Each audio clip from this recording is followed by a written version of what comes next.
Bismillahirrahmanirrahim. Assalamualaikum warahmatullahi wabarakatuh.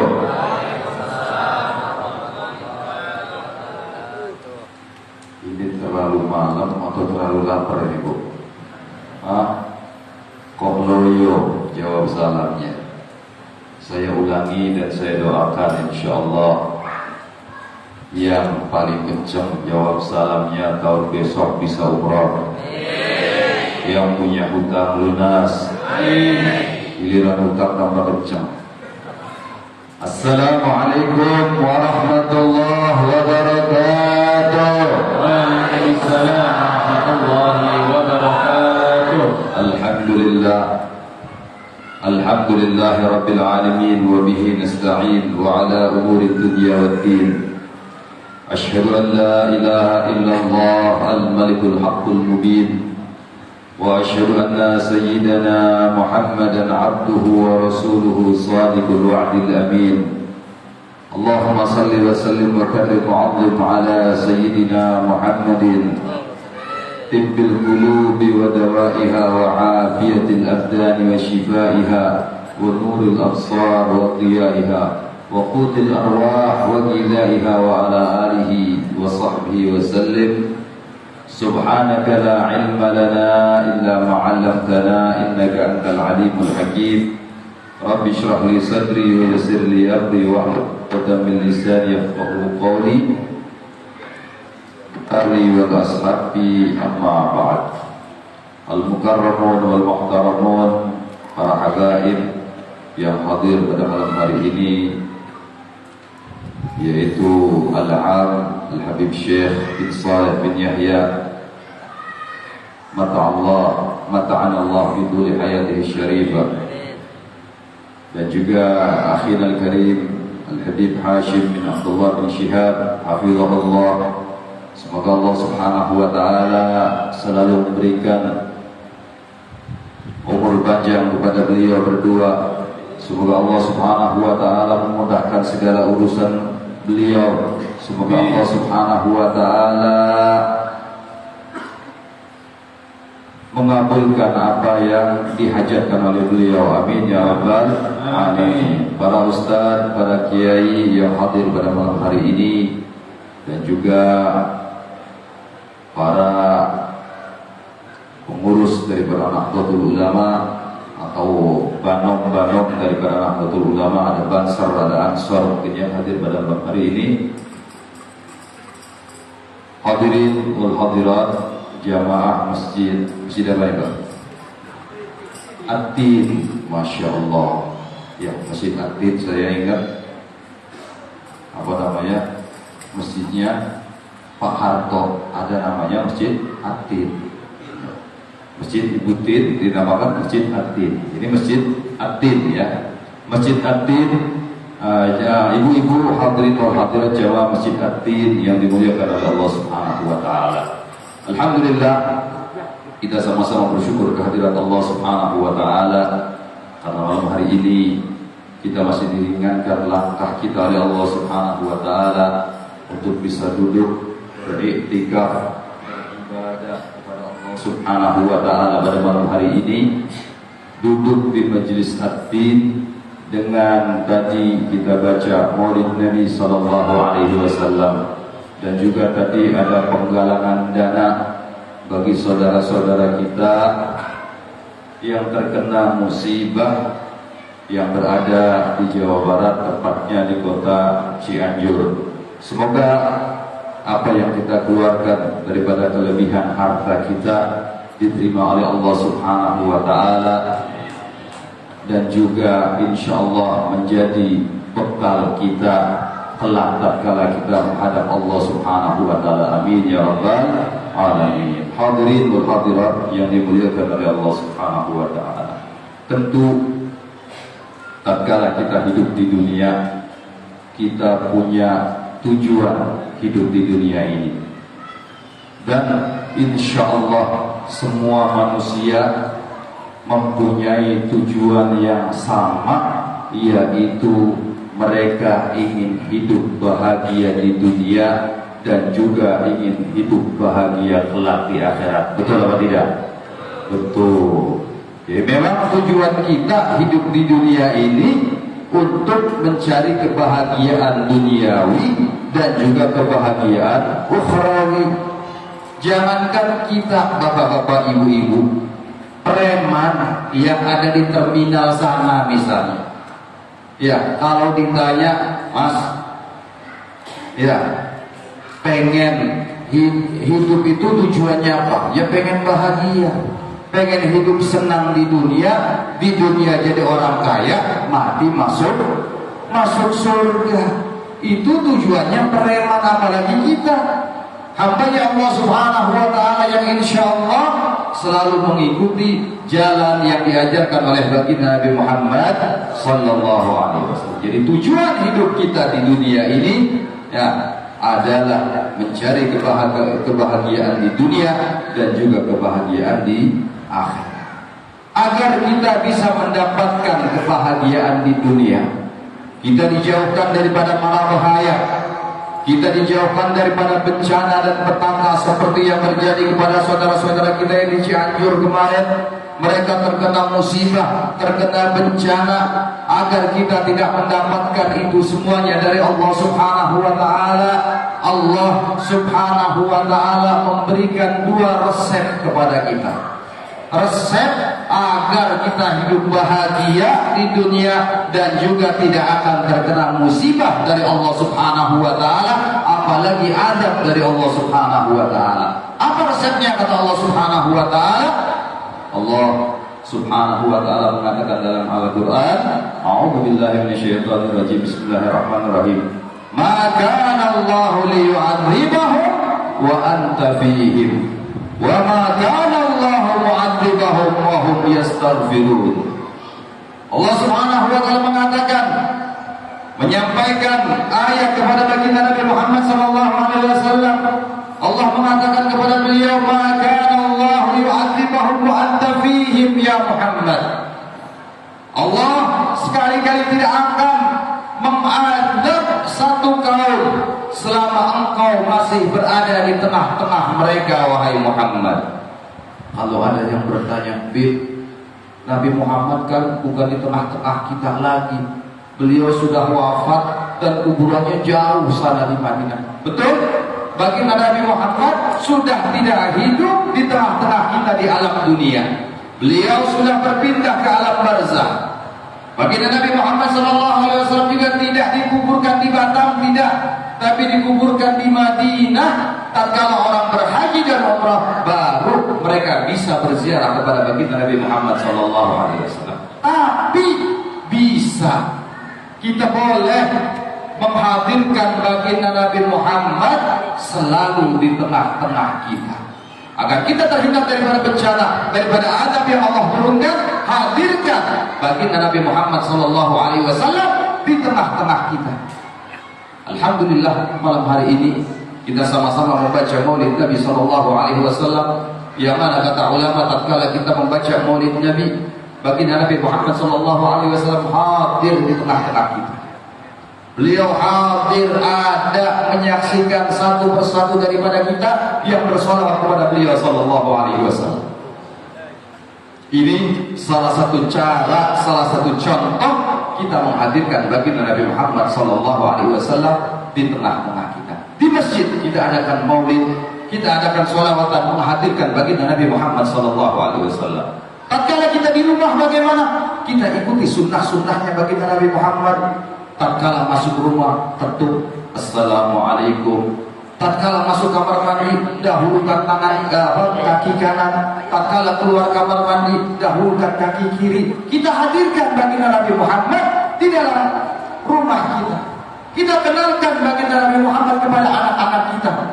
Niscaya tatkala kita menghadirkan beliau di tengah-tengah kita, kita akan jauh daripada adabnya Allah Subhanahu wa ta'ala, seperti janji Allah Subhanahu wa ta'ala kepada beliau di dalam Al-Quran.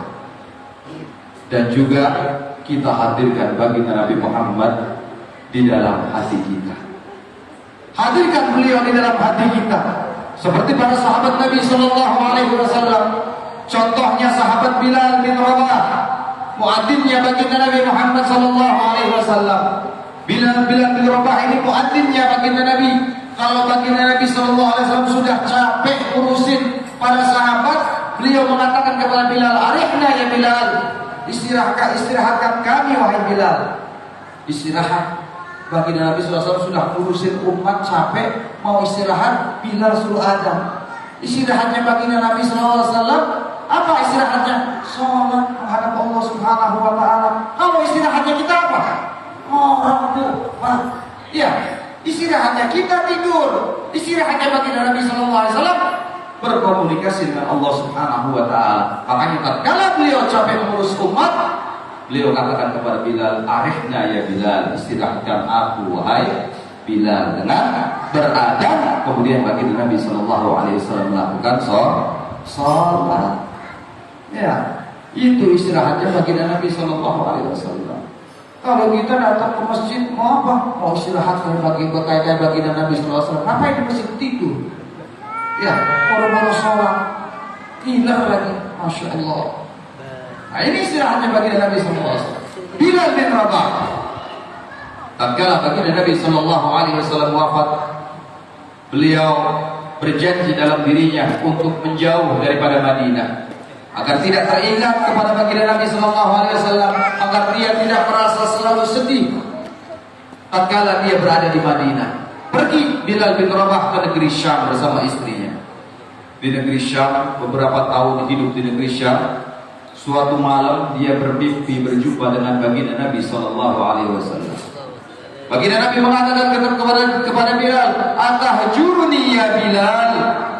Apakah engkau sudah enggak mau ketemu aku lagi wahai Bilal?" Bangun Sayyidina Bilal daripada tidurnya, menangis sedahsyat-dahsyatnya sehingga istrinya mendekati kepada Bilal, "Wahai suamiku, apa gerakan yang membuatmu menangis?" Dijawab oleh Sayyidina Bilal, "Aku bermimpi berjumpa baginda Nabi sallallahu alaihi wasallam. Aku ingin kembali ke Madinah, ingin berziarah kepada baginda Nabi sallallahu alaihi wasallam." Kata istrinya, "Berangkatlah wahai suamiku, berjumpalah dengan baginda Nabi sallallahu alaihi wasallam, pergilah ke Madinah." Datang Bilal ke kota Madinah.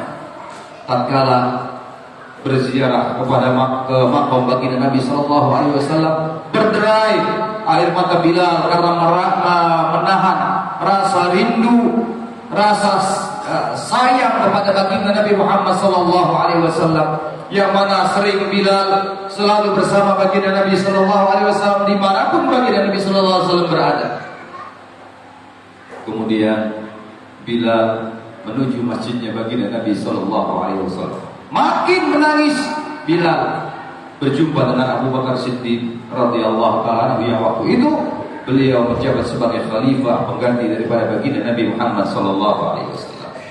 Diminta oleh Abu Bakar, "Wahai Bilal, adzanlah agar kami ingat zaman di mana baginda Nabi sallallahu alaihi wasallam hidup wahai Bilal." Jawab Sayyidina Bilal, "Aku tidak sanggup wahai Abu Bakar." Kemudian Sayyidina Umar juga meminta jawaban daripada Bilal bin Rabah sama. Tatkala Sayyidina Hasan dan Sayyidina Husain, cucu daripada baginda Nabi sallallahu alaihi wasallam, meminta kepada Sayyidina Bilal untuk beradzan, dia katakan, "Kalau kalian yang meminta wahai cucu-cucu baginda Nabi Muhammad, aku tidak bisa menolaknya, karena takut nanti di akhirat aku ditolak oleh kakekmu wahai Hasan dan Husain." Akhirnya beradzan Bilal bin Rabah radhiyallahu taala naik ke atas menara, kemudian beradzan. Belum ada mic waktu itu, Pak. Kalau sekarang ada mic, ya, sehingga masya Allah semua orang kampung sini kedengaran semua. Kalau zamannya baginda Nabi sallallahu alaihi wasallam mesti naik ke atas menara, beradzan Bilal naik ke atas menara. Allahu Akbar, Allahu Akbar. Orang Madinah yang di ladang, yang di pasar kaget semua mendengar suara Bilal. Asyhadu an la ilaha illallah. Mereka saling bertanya, apakah Rasulullah hidup lagi? Apakah Rasulullah kembali ke tengah-tengah kita? Kata ahli Madinah pada waktu itu. Mereka yang di kebun melempar sampulnya langsung berlari ke masjid. Yang di pasar dagangannya ditinggal. mereka menuju ke masjidnya baginda Nabi sallallahu alaihi wasallam. Mereka penasaran apakah baginda Nabi sallallahu alaihi wasallam hidup lagi dan kumpul bersama kita di tengah-tengah kita. Mereka datang semuanya ke masjid baginda Nabi sallallahu alaihi wasallam. Tatkala menyebut asyhadu anna Muhammadur Rasulullah, Bilal tidak kuat. Beliau terduduk menangis sejadi-jadinya karena rasa rindu dan cinta kepada baginda Nabi Muhammad sallallahu alaihi wasallam. Baginda Nabi Muhammad sallallahu alaihi wasallam berada di dalam hati Sayyidina Bilal radhiyallahu taala anhu dan juga di dalam hati para sahabat-sahabat Nabi sallallahu alaihi wasallam. Maka dari itu, hadirin, kalau kita ingin terjauh daripada atau terhindar daripada adabnya Allah Subhanahu wa taala, hadirkan baginda Nabi Muhammad sallallahu alaihi wasallam di dalam hati kita, di tengah-tengah keluarga kita, di lingkungan kita, dan juga di dalam masyarakat kita. Insya Allah kampung tersebut ya tidak akan terkena musibah, tidak akan terkena bala daripada Allah Subhanahu wa taala. Itu resep yang pertama dari Allah Subhanahu wa taala. Kemudian resep yang kedua apa kata Allah Subhanahu wa taala? Wa ma kana Allahu mu'adzibahum wa hum yastaghfirun. Dan sekali-kali Allah tidak akan mengadab sekelompok kaum selama mereka beristighfar, memohon ampun kepada Allah Subhanahu wa taala. Kalau kita pengen jauh daripada murkanya Allah Subhanahu wa taala, perbanyak istighfar. Perbanyak membaca istighfar, mohon ampun kepada Allah Subhanahu wa taala, selalu bertaubat kepada Allah Subhanahu wa taala. Niscaya kalau kita selalu membaca istighfar dan bertaubat kepada Allah Subhanahu wa taala, kita akan dijauhkan daripada adabnya Allah Subhanahu wa taala. Itu dua resep kalau kita pengen hidup bahagia di dunia, pengen terhindar daripada malapetaka dan bencana, serta adab yang Allah akan turunkan karena kemurkaan Allah kepada manusia. Hadirin wa hadirat yang dimuliakan oleh Allah Subhanahu wa taala.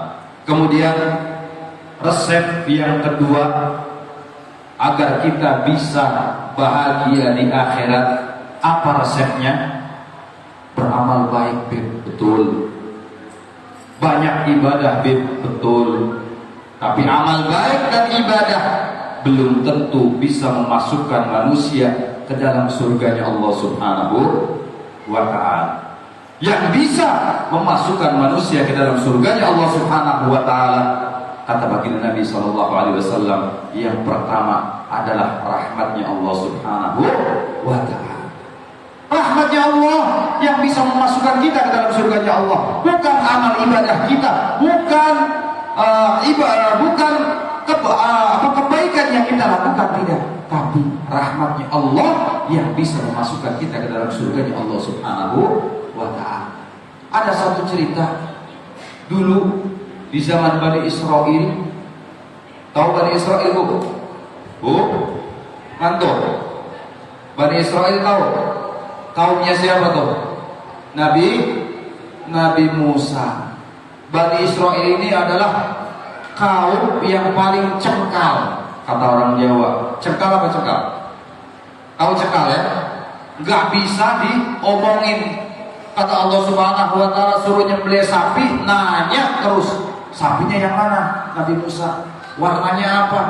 Ya, kemudian yang dipelihara atau yang dibiarin begitu saja. Akhirnya menyulitkan mereka sendiri, sampai Allah mengatakan dalam Al-Quran, la tas'alu an asya in tubdalakum tasukkum. Ini untuk Bani Israel. Jangan kamu tanya sesuatu yang apabila kamu tanya akan merepotkan kalian sendiri nantinya. Makanya ya, kalau ada panitia misalnya musyawarah sudah jelas, jangan banyak tanya, ikut saja insya Allah. Ya, kalau panitia bermusyawarah peringatan Maulid Nabi, insya Allah bagus semuanya, nggak usah banyak tanya. Nah, nanti kayak Bani Israel. Ada Bani Israel ini dikutuk oleh Allah Subhanahu wa ta'ala. Jadi apa? Ada yang jadi monyet, na'udzubillah. Ada yang kampungnya dibalik oleh Allah Subhanahu wa ta'ala. Ada yang dikirim oleh Allah Subhanahu wa ta'ala katak untuk membunuh mereka. Ada yang dikirimkan penyakit bisul sampai mereka satu kampung mati semuanya kena bisul. Ini Bani Israel. Ada seorang daripada Bani Israel, dia menyendiri di dalam satu pulau, tidak ada manusia lainnya. Dia khusyuk beribadah kepada Allah Subhanahu wa taala, dan dia diberikan umur panjang oleh Allah Subhanahu wa taala, 500 tahun lamanya hidup di dunia di pulau tersebut. Tatkala suatu hari dia bermimpi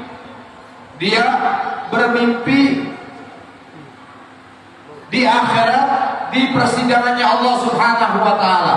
Kata Allah Subhanahu wa taala kepada hamba ini, orang Bani Israel ini, dikatakan, wahai hambaku, masuklah ke dalam surga karena rahmatku. Ini Bani Israel namanya orang yang suka tanya, protes sama Allah Subhanahu wa taala. Ya Allah, tunggu, jangan masukkan aku ke dalam surgamu dengan rahmatmu ya Allah. Aku ini hidup di dunia 500 tahun, aku isi semuanya ibadah kepadamu ya Allah. Masukkan aku ke dalam surgamu dengan amal ibadahku ya Allah. Akhirnya kata Allah Subhanahu wa taala bilang sama malaikat, malaikat, timbang 500 tahun seumur hidup daripada ibadahnya dengan satu kenikmatan mata yang aku berikan kepada dirinya. Ternyata apa yang terjadi? Nikmat satu mata yang Allah berikan kepada dirinya, mulai dia lahir sampai wafat, lebih berat nikmat tersebut daripada amal ibadahnya yang dia lakukan selama 500 tahun lamanya. Kata Allah Subhanahu wa taala, kalau begitu masukkan dia ke dalam neraka wahai malaikat-malaikat. Dia protes lagi sama Allah, jangan ya Allah, biar aku masuk ke dalam surga dengan rahmatmu saja ya Allah. Nyerah kepada Allah Subhanahu wa taala. Itulah orang masuk surga karena rahmatnya Allah Subhanahu wa taala. Kata baginda Nabi sallallahu alaihi wasallam, la yudkhila ahadukumul jannah amaluh. Tidak akan bisa memasukkan surga. Ya, tidak akan bisa amal seseorang itu memasukkan dirinya ke dalam surganya Allah Subhanahu wa taala. Para sahabat bertanya kepada baginda Nabi sallallahu alaihi wasallam, "Wala anta ya Rasulullah?" Walaupun engkau ya Rasulullah. "Wala ana," kata baginda Nabi, "walaupun aku, illa ayyataghammadani Allahu birahmatih."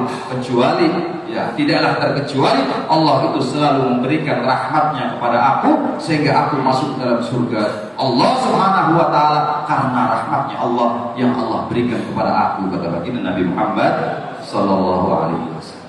Jadi amal seseorang tidak menjamin dirinya masuk ke dalam surganya Allah Subhanahu wa taala. Kalau kita lihat bapak-bapak, ibu-ibu, sholat kita saja, kira-kira tatkala kita sholat banyak khusyuknya apa lalainya? Ayo, banyak lalainya, apalagi setan ini paling pinter menggoda manusia.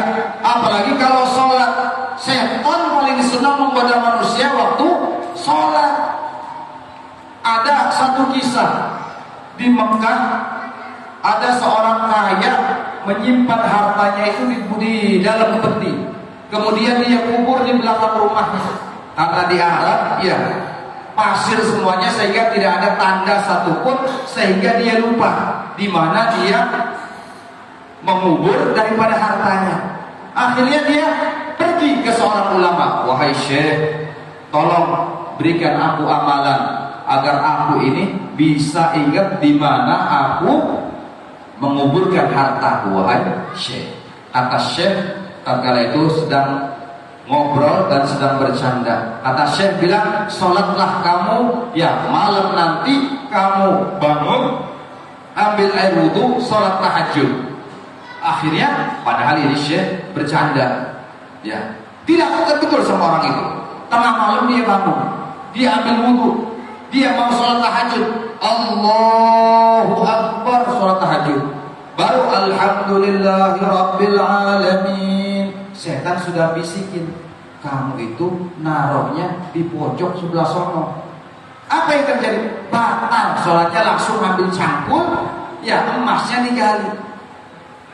Coba, gara-gara setan sholatnya dibatalkan begitu saja. Ambil cangkul digali, kemudian ketemu emasnya. Besok dia belanja buah. Besoknya pagi-pagi datang ke tempatnya syekh tadi, bawa buah. Syekh, aku bawa hadiah untukmu. Kenapa? Aku mengamalkan apa yang kau katakan kemarin, agar hartaku ketemu kembali. Engkau menyuruh aku untuk sholat. Kata syekh, bukan itu maksud saya. Karena memang ya saya memberikan pelajaran kepada kamu karena memang setan itu selalu menggoda manusia khususnya di dalam sholat. Kadang sholat ya yang tadinya tidak terfikir oleh kita masalah di rumah dan lain sebagainya, tatkala sholat tahu-tahu muncul. Ya enggak? Ini hebatnya setan. Makanya insya Allah kalau kita mengandalkan amal kita, sholat kita untuk masuk surga, mungkin jauh panggang daripada api. Sholat kita cuma berapa persen saja yang bisa diterima oleh Allah Subhanahu wa Ta'ala. Tidak bisa membuat jaminan kita masuk ke dalam surganya Allah Subhanahu wa Ta'ala. Maka dari itu hadirin wal hadirat yang dimuliakan oleh Allah Subhanahu wa Ta'ala, niatkan tatkala kita beramal baik, tatkala kita ibadah kepada Allah Subhanahu wa Ta'ala, jangan niatkan cari pahala, niatkan cari ridhonya Allah Subhanahu wa Ta'ala, niatkan cari rahmatnya Allah Subhanahu wa Ta'ala. Kalau Allah sudah memberikan rahmat kepada hambanya, maka dia bakal masuk surganya Allah Subhanahu wa Ta'ala. Dan kalau Allah sudah memberikan ridho kepada hambanya, niscaya dimanapun hamba itu diletakkan oleh Allah Subhanahu wa Ta'ala, walaupun di neraka sekalipun, maka api neraka tidak akan bisa membakar daripada kulit hamba tersebut. Seperti yang dikatakan oleh Rabi'atul Adawiyah, seorang wali perempuan di zaman Sufyan Ats-Tsauri. Dia katakan kepada Sufyan Ats-Tsauri, "Ya Sufyan, aku tahu kamu ini ibadah karena pengen masuk surga, kadang tidak pengen masuk neraka. Betul wahai Sufyan?" "Betul wahai Rabi'ah." "Kalau ibadahku beda," kata Rabi'atul Adawiyah, "aku beribadah kepada Allah Subhanahu wa Ta'ala karena aku cinta kepada Allah Subhanahu wa Ta'ala dan aku ingin mendapatkan ridhonya Allah Subhanahu wa Ta'ala. Kalau Allah sudah ridho kepada diriku, walaupun aku dimasukin ke dalam nerakanya Allah, maka api neraka tidak akan bisa melukai daripada kulitku," kata Rabi'atul Adawiyah. Buktinya apa? Buktinya di dalam neraka ada ular, ada kalajengking, sama-sama makhluknya Allah Subhanahu wa Ta'ala yang menyiksa orang-orang yang ada di neraka. Mereka tidak terkena, tidak terbakar oleh panasnya api neraka. Itulah kalau seandainya Allah ridha, dimanapun kita akan ditempatkan oleh Allah Subhanahu wa Ta'ala, maka di surga ataupun di neraka, neraka pun tidak akan bisa membakar kulit daripada diri kita. Allahumma shalli ala sayyidina Muhammad. Jadi yang bisa membahagiakan kita di akhirat, yang bisa memasukkan kita ke dalam surganya Allah Subhanahu wa Ta'ala, yang pertama kata baginda Nabi sallallahu alaihi wasallam adalah rahmatnya Allah Subhanahu wa Ta'ala. Kemudian yang kedua apa? Yang bisa memasukkan kita ke dalam surganya Allah Subhanahu wa Ta'ala, yaitu mahabbatun Nabi sallallahu alaihi wasallam. Kecintaan kita kepada baginda Nabi Muhammad sallallahu alaihi wasallam. Baginda Nabi sallallahu alaihi wasallam ya pernah didatangi oleh seorang dari kampung, orang Arab Badui. Orang yang dari kampung kalau turun ke Madinah sebulan sekali. Dia pergi ke masjidnya baginda Nabi sallallahu alaihi wasallam, berjumpa dengan baginda Nabi sallallahu alaihi wasallam. Kemudian dia langsung bertanya kepada baginda Nabi Muhammad, "Ya Rasulullah, mata sa'ah?" Wahai Rasulullah, kapan kiamat? Nanya enggak tanggung-tanggung. Bukan nanya hukumnya sholat, hukumnya wudu. Yang ditanya, "Ya Rasulullah, kapan kiamat?" Masya Allah. Kalau kita ada yang berani nanya kiamat, kemarin aja Mama Loren bilang tanggal 12 bulan 12 tahun 2012 kiamat akan datang. Tunggu dia yang kiamat duluan. Iya kan? Iya. Apalagi ustaz-ustaz zaman sekarang gembor-gembornya kiamat. Masya Allah. Yang penting ya tatkala kita tidak usah mengharapkan kita berjumpa dengan kiamat. Seperti sahabat ini bertanya kepada baginda Nabi Muhammad SAW tentang kiamat, tapi tidak dijawab oleh baginda Nabi Muhammad kapan kiamat ini bakal terjadi. Tapi baginda Nabi Muhammad berbalik tanya kepada orang tersebut, "Wa ma a'dadta laha?" Apa yang kau persiapkan untuk menghadapi hari kiamat? Si orang gunung tadi mengatakan, orang Arab gunung tadi mengatakan, "Ma a'dadtu laha bi kathratis salati wal siyam."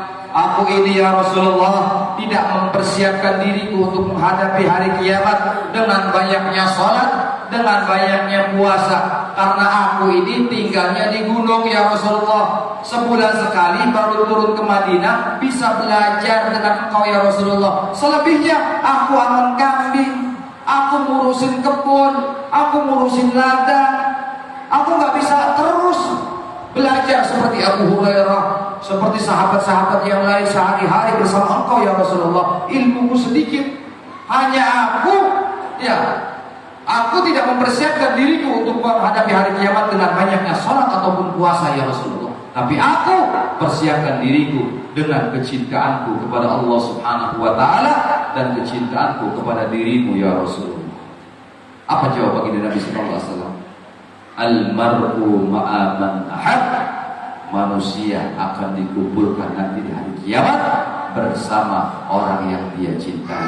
Engkau cinta kepada baginda Nabi, engkau akan dikumpulkan bersama aku, kata baginda Nabi sallallahu alaihi wasallam, nanti di surganya Allah Subhanahu wa Ta'ala. Sahabat Anas bin Malik yang waktu itu ikut duduk bersama baginda Nabi sallallahu alaihi wasallam, langsung beliau senang luar biasa sampai beliau katakan, tidak ada yang menggembirakan hatiku selama hidupku kecuali hadis yang disampaikan oleh baginda Nabi sallallahu alaihi wasallam tadi, yaitu seorang akan berkumpul bersama orang yang dicintainya kelak pada hari kiamat. Saksikan bahwasanya aku betul-betul cinta kepada baginda Nabi Muhammad sallallahu alaihi wasallam. Itu yang dikatakan oleh sahabat Anas bin Malik. Cinta kepada baginda Nabi Muhammad yang bisa memasukkan kita ke dalam surga Allah Subhanahu wa Ta'ala. Dan kalau sudah masuk surga, bapak-bapak, ibu-ibu, apa sih yang dipengenin dari surga? Coba saya mau tanya, kalau sudah masuk surga pengen apa? Oh, di surga kan enak, nikmat semuanya. Semua yang kita inginkan ada semuanya. Memang betul. Nikmat surga itu kata baginda Nabi Muhammad, mala ainun ra'at wala udhun sami'at wala khatara ala qalbi bashar. Kenikmatan surga itu tidak pernah dilihat oleh mata, tidak pernah didengar oleh telinga, tidak pernah dirasakan oleh hatinya manusia. Kenikmatan surga lebih daripada apa yang kita bayangkan. Al-Habib Ali bin Muhammad Al-Habsyi pengen masuk surga bukan karena kenikmatan yang Allah sediakan di dalam surga, tidak. Tapi beliau katakan, bi jannatin ma syaqani min wasfiha illa likaunil hibbi fihi khayyan. Surga, aku pengen masuk surga, kata saya Habib Ali bin Muhammad Al-Habsyi Simtud Durat. Beliau mengatakan, aku pengen masuk surga bukan karena sifat-sifatnya surga yang luar biasa, ada bidadarinya. Nanti bapak-bapak siap-siap kalau masuk surga dapat 70 bidadari, Pak. Sanggup? Sanggup gak, Pak? Sanggup? Awas. Ya, harus sanggup. Ibu-ibu masuk surga dapat apa, Bu? Bidadara? Gak ada. Gak dapat bidadara, Bu. Tapi tenang, jadi ratunya bidadari. Walaupun di dunia mukanya standar, di surga paling cantik. Ya, jadi ratunya bidadari. Imam Al-Habib Ali bin Muhammad Al-Habsyi tidak ingin masuk surga itu karena kenikmatan-kenikmatannya yang disediakan oleh Allah Subhanahu wa Ta'ala. Tapi beliau ingin masuk surga karena apa? Karena baginda Nabi sallallahu alaihi wasallam berada di surganya Allah Subhanahu wa Ta'ala. Itulah kenikmatan yang dirasakan oleh Habib Ali bin Muhammad Al-Habsyi, kenikmatan berkumpul bersama baginda Nabi Muhammad sallallahu alaihi wasallam. Allahumma shalli ala sayyidina Muhammad. Ada satu kisah, sekali lagi saya berkisah, boleh? Ya. Saya berkisah di zaman baginda Nabi sallallahu alaihi wasallam ada seorang sahabat. Setiap hari beliau berkumpul bersama baginda Nabi sallallahu alaihi wasallam. Tapi sekali waktu dia absen, enggak ikut kumpul bersama baginda Nabi. Tahu-tahu satu minggu muncul, pucat mukanya, kurus badannya. Kata baginda Nabi, "Kenapa ente? Sakit?" "Enggak ya Rasulullah." "Kok sekarang tambah pucat, tambah kurus ente?" Kata sahabat ini, iya ya Rasulullah, aku beberapa hari ini selalu kepikiran. Kepikiran apa? Kata baginda Nabi Sallallahu Alaihi Wasallam. Aku kepikiran ya Rasulullah, nanti kalau aku wafat ya Rasulullah, memang aku ini dapat jaminan dari Allah Subhanahu Wa Taala untuk masuk surga.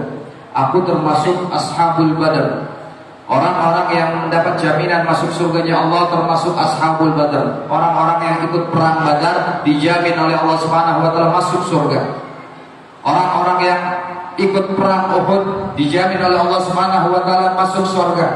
Ada 10 sahabat Asyraf Basyirin bil Jannah, 10 orang sahabat yang juga dijamin oleh Allah Subhanahu Wa Taala masuk surga. Ini sahabat-sahabat Nabi banyak beberapa orang yang dijamin masuk surganya Allah Subhanahu Wa Taala. Tatkala mendapatkan jaminan dari Allah Subhanahu Wa Taala tentang surga, kepikiran sahabat itu. Kalau kita dapat jaminan gimana Pak? Bu, Mas, gak usah sholat sampai yang sudah dijamin masuk surga. Kira-kira masih sholat apa? Enggak. Insya Allah sering nongkrong di kafe, sholat maghrib, saya kalau sudah dapat jaminan masuk surga, gak usah sholat lagi. Kalau kita begitu. Tapi kalau sahabat, para sahabat Nabi yang mendapatkan jaminan dari Allah Subhanahu Wa Taala masuk surga, tambah getol ibadahnya kepada Allah Subhanahu Wa Taala. Tambah rajin sujudnya kepada Allah Subhanahu Wa Taala. Kalau kita tambah rajin maksiatnya, kalau dapat jaminan surga. Tapi sahabat tambah rajin ibadahnya kepada Allah Subhanahu Wa Taala. Seperti contohnya sahabat tadi yang mendapatkan jaminan dari Allah Subhanahu Wa Taala masuk surga. Aku ini dapat jaminan dari Allah ya Rasulullah masuk surga. Tapi aku kepikiran ya Rasulullah, jangan-jangan nanti Allah memasukkan aku ke dalam surga yang beda dengan engkau ya Rasulullah. Karena engkau afdalul anbiya wal mursalin, engkau afdalul khalqillah, engkau kekasihnya Allah Subhanahu Wa Taala, mesti surgamu yang paling tinggi ya Rasulullah. Kalau aku tidak tahu surga yang mana ya Rasulullah, itu yang membuat aku kepikiran ya Rasulullah, sampai aku tidak enak makan, tidak enak tidur ya Rasulullah, memikirkan diriku telah tatkala di surga dikumpulkan oleh Allah Subhanahu Wa Taala denganmu ataukah tidak. Para sahabat, ya bukan hanya mereka ingin kumpul di dunia bersama baginda Nabi Sallallahu Alaihi Wasallam, sampai di surga pun mereka kepikiran karena takut tidak dikumpulkan bersama baginda Nabi Muhammad Sallallahu Alaihi Wasallam. Allahumma salli ala Sayyidina Muhammad. Allahumma salli ala Sayyidina Muhammad. Allahumma salli ala Sayyidina Muhammad. Itulah para sahabat Nabi Sallallahu Alaihi Wasallam yang betul-betul mereka itu cinta kepada baginda Nabi Muhammad Sallallahu Alaihi Wasallam. Yang mana orang-orang yang cinta kepada beliau akan dikumpulkan oleh Allah Subhanahu Wa Taala di surganya Allah Subhanahu Wa Taala bersama baginda Nabi Muhammad Sallallahu Alaihi Wasallam. Dan juga baginda Nabi Sallallahu Alaihi Wasallam bersabda dalam satu hadis beliau, "Man ahabbani kana ma'i fil jannah." Orang yang cinta kepada aku kelak betul-betul akan bersamaku di surganya Allah Subhanahu Wa Taala. Baginda Nabi mengatakan hadis ini dengan fi'il madhi. Fi'il madhi di dalam ilmu nahwu atau sharaf ya adalah kalimat yang sudah terjadi, padahal tinggal di surga belum terjadi. Berarti ini adalah, kata ulama, adalah jaminan bahwasanya orang-orang yang cinta kepada baginda Nabi Sallallahu Alaihi Wasallam maka benar-benar akan dikumpulkan bersama baginda Nabi Muhammad Sallallahu Alaihi Wasallam di surganya Allah Subhanahu Wa Taala. Ingin masuk surga? Ingin jumpa bersama baginda Nabi?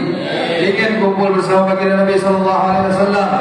Cinta resepnya kepada baginda Nabi Muhammad SAW, karena kecintaan kita kepada baginda Nabi Muhammad yang bisa menyelamatkan kita baik di dunia dan juga di akhirat. Dan di akhirat kita akan dikumpulkan bersama baginda Nabi Muhammad SAW. Mudah-mudahan mau'izatul hasanah yang sedikit ini bisa menambah keyakinan kita tentang mahabbatun Nabi SAW, bisa menambah ibadah kita kepada Allah Subhanahu Wa Taala, bisa menambah kecintaan kita kepada baginda Nabi Muhammad SAW, agar kita kelak bisa dikumpulkan bersama baginda Nabi Muhammad di padang mahsyar, berdiri di bawah benderanya baginda Nabi Muhammad, ikut minum air telaga Kautsarnya baginda Nabi Muhammad, bisa bergandeng tangan dengan baginda Nabi Muhammad, bisa mencium tangan baginda Nabi Muhammad, bisa berpelukan dengan baginda Nabi Muhammad, bisa memandang wajahnya baginda Nabi Muhammad sallallahu alaihi wasallam dan mendapatkan doa daripada baginda Nabi Muhammad sehingga kita selamat masuk ke dalam surganya Allah, dikumpulkan bersama beliau sallallahu alaihi wasallam. Amin amin ya rabbal alamin. Kurang lebihnya saya maaf. Wallahu muwaffiq ila aqwamit thoriq. Wassalamualaikum warahmatullahi wabarakatuh.